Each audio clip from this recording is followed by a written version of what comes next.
భారీ హడావిడి, ఎప్పుడూ ఆగని రైళ్ల శబ్దం, కూలీల కేకలతో నిత్యం సందడిగా ఉండే మధ్యప్రదేశ్లోని కట్నీ రైల్వే స్టేషన్లో అదో అసాధారణ దృశ్యం. ఎటు చూసినా గట్టి శరీరాలు, కండలు తిరిగిన పురుషులు, అందరితో పాటు భుజంపై బరువైన మూటలు, నెత్తిన సూట్ కేసులు మోస్తూ ఒక నీడ కదులుతుంది. ఆ నీడ వెనుక ఒక ప్రశ్న దాగి ఉంది. 40 మంది పురుష కూలీల మధ్య ఆ ఏకైక మహిళా కూలీ ఎవరు? ఎందుకని ఆమె ఈ కఠినమైన పనిని ఎంచుకున్నారు? ఆమె పేరు సంధ్యా మారావి. ఆమెది సామాన్య జీవితం కాదు. తన భర్తను కోల్పోయిన తరువాత ఆ కుటుంబ భారం ఒక్కసారిగా ఆమె భుజాలపై పడింది.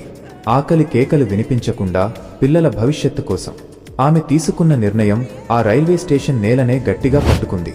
ఇది కేవలం బరువు మోయడం కాదు, ఇది ఆకలికి, ఆర్థిక కష్టాలకు వ్యతిరేకంగా ఒక తల్లి, ఒక స్త్రీ చేస్తున్న నిశ్శబ్ద పోరాటం. ప్రతి రైలు, ప్రతి గంట, ప్రతి కిలో బరువు ఆమె ధైర్యానికి, ఆమె పట్టుదలకు నిదర్శనం.